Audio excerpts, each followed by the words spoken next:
How to fix Instagram won't let you create an account issue. 1. Create an account on a browser. 2. Log out of your Facebook account. 3.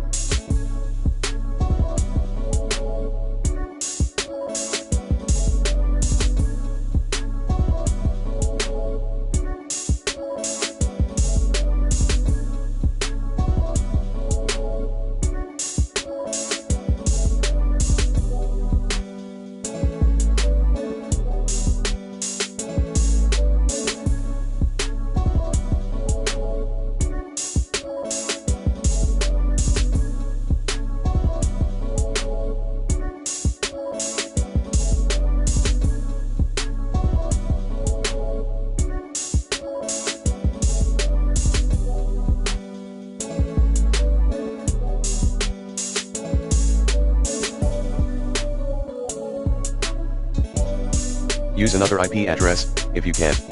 4.